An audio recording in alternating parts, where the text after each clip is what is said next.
प्रणाम साथियों, राधे राधे, जय श्री कृष्ण। कैसे हैं आप सब? आशा करता हूं पूर्णतया प्रसन्न और स्वस्थ होंगे, जिसके लिए निरंतर मैं परमात्मा से कामना करता हूं। तो दोस्तों, आज हम बात करते हैं एक अच्छे विषय पर। विषय है, देखो, जीवन। जीवन है, ये चलेगा तो ऐसा तो नहीं कि सदैव सरल ही चलता रहे। कभी विपरीत परिस्थितियां भी आती हैं, कभी कभी बहुत भयानक परिस्थितियां भी हो जाती हैं, और कभी कभी बड़ा सुखद समय भी होता है। समय एक जैसा तो कभी रहता नहीं है, बदलता रहता है। लेकिन क्या होता है, जब सुखद समय आया तब तो हम बड़े आनंदित हो रहे होते हैं, लेकिन जब विपरीत परिस्थितियां आई तो हम बड़ा रोना धोना, हाय तौबा शुरू कर देते हैं, घबरा जाते हैं। नेचुरल है, इंसान का स्वभाव है घबराना भी। लेकिन करना क्या चाहिए? तो इसके लिए मैं आपको आज एक स्टोरी सुनाता हूँ। मैंने किसी महापुरुष से सुनी, आपके साथ शेयर करता हूँ। स्टोरी क्या है कि एक बार एक फ्लाइट ऑन द वे है, फ्लाइट उड़ रही है, हवाई जहाज़ उड़ रहा है। उसके अंदर बहुत सारे पैसेंजर्स हैं, सब लोग बैठे हैं, अपनी यात्रा का आनंद ले रहे हैं। कोई लैपटॉप चला रहा है, कोई किसी तरह की पुस्तक या अखबार पढ़ने में व्यस्त है। वहीं एक सज्जन बैठे हैं, बुद्धिजीवी हैं, उनके पास ही एक छोटी बच्ची बैठी है,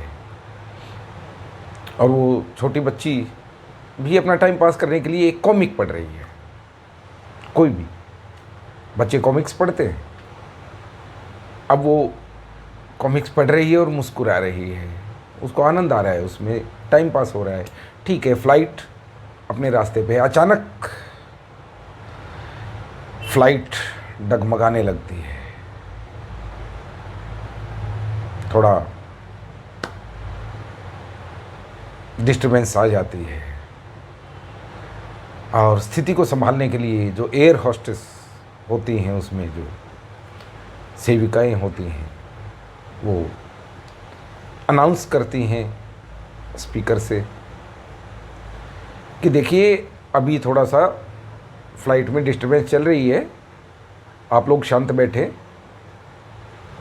उसके बाद जैसे ही फ्लाइट हमारी स्टेबल होगी, तब हम आपको खाने पीने का सामान और अन्य चीज़ें वितरित करेंगे।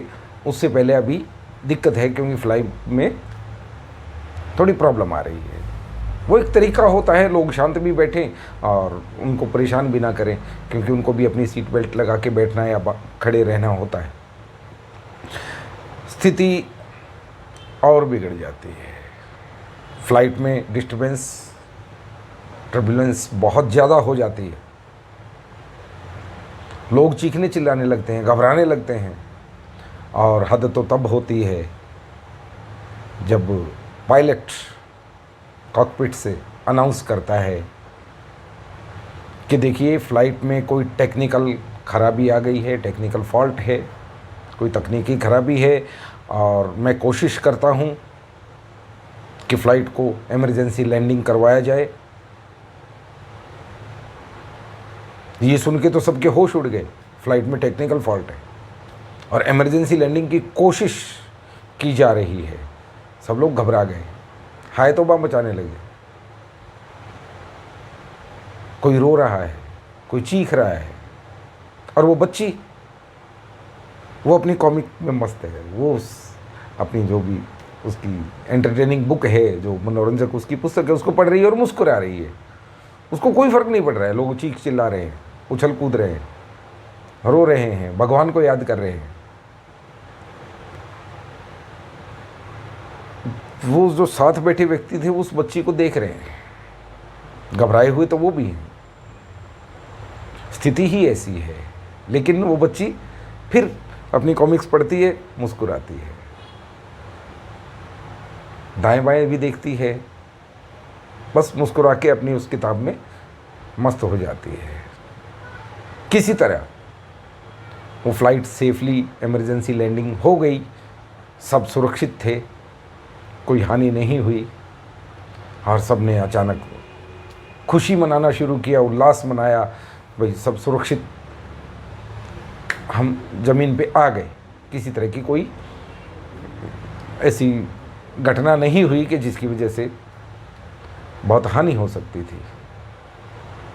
वेटिंग लाउंज में सबको ले जाया गया, वहाँ सब बैठे हैं, भाई ठीक है, फ़्लाइट की चेकिंग हो रही है, उसमें टाइम लगता है। तो वहाँ वो सज्जन उस बच्ची के पास गए जो पास बैठे थे। उन्होंने पास जाके पूछा, बेटे एक चीज़ मैं समझ नहीं पाया,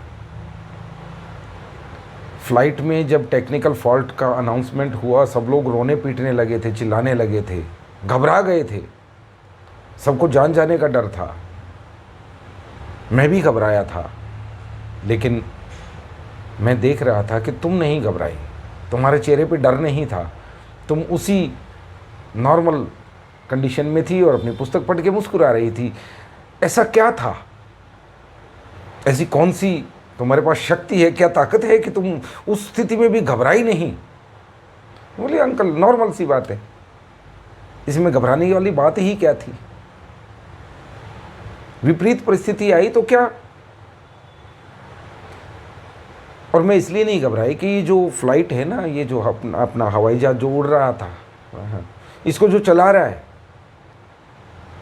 जो पायलट हैं, कैप्टन हैं, वो मेरे पापा हैं। अरे तो बेटे पापा हैं तो क्या, लेकिन टेक्निकल फॉल्ट तो फॉल्ट होता है। तो उस बच्ची का जवाब था कि अंकल मुझे अपने पापा पे पूरा भरोसा है, दुनिया इधर की उधर हो जाए, वो अपनी पूरी जी जान लगा के कोशिश करेंगे कि उनकी बेटी पे कोई आंच ना आए। बाकी सबकी जान का जिम्मा तो उनके हाथ में है ही, लेकिन मेरे तो वो पापा हैं, तो मुझे उन पे पूरा भरोसा है। बात सोचने वाली है। एक छोटी बच्ची को पायलट पे, क्योंकि वो उसके पापा हैं, इतना भरोसा है कि मेरे पापा मुझे बचाएंगे, उसे घबराहट नहीं हो रही, उसे डर नहीं है। स्थिति कुछ भी हो सकती थी, क्या फ्लाइट क्रैश नहीं कर सकती थी? करती तो ना पायलट बचते ना बेटी बचती, लेकिन एक भरोसा उस बच्ची का, विश्वास है उसको। उसका फ़ायदा क्या? उसका फ़ायदा ये कि सब लोगों ने जो वो 20 मिनट का समय जो लैंडिंग में अनाउंसमेंट और लैंडिंग के बीच में गुजारा, बहुत दर्दनाक गुजारा है, बहुत रो रो के गुजारा है, चीख चिल्ला के गुजारा, लेकिन उस बच्ची ने मुस्कुराते हुए वो समय गुजारा, क्योंकि उसको विश्वास है कि फ़्लाइट को मेरे पापा चला रहे हैं, वो बचा लेंगे। होगा तो जीवन में वही जो विधाता ने लिखा। विधि नहीं बदलती, सब कुछ विधि के अधीन है। भगवान श्री कृष्ण खुद कहते हैं मैं भी विधि के अधीन हूँ, लेकिन उस समय को एक दृढ़ विश्वास के साथ, एक आस्था के साथ गुजारा जा सकता है। यदि आपको अपने पापा पे आस्था हो, इतना ही विश्वास हो, अरे इस आपके जीवन की गाड़ी को, आपके जीवन के जहाज को कह लो, इस संसार को कहो, कौन आपका पापा ही तो चला रहा है, उस पापा पे भरोसा तो हो। और यदि भरोसा है, दृढ़ आस्था है, विश्वास है, तो जीवन मुस्कुराते हुए बीत जाएगा, चाहे कैसी भी परिस्थिति आए। क्यों घबराएं? हमें पता है पापा मुझे बचा लेंगे, है ना। तो ये सिर्फ एक कहानी है, शिक्षाप्रद कहानी है, बहुत अच्छी है, लेकिन जीवन में उतारने योग्य है। तो कैसी लगी आपको आज की मेरी कहानी? कमेंट करके ज़रूर बताना। जिन्होंने अब तक सब्सक्राइब नहीं किया है, कृपा करके सब्सक्राइब कर लें, मुझे सपोर्ट करें। और यदि मुझसे कोई शिकायत है अथवा आपके मन में मेरे प्रति कोई बात है, तो कमेंट बॉक्स इसीलिए है। खुश रहें, प्रसन्न रहें, आनंदित रहें, पापा पे भरोसा करें। राधे राधे, जय श्री कृष्ण, जय श्री राम। हमारा पापा कोई नौसिखिया अथवा कच्चा पायलट नहीं है, ध्यान रखना। राधे राधे।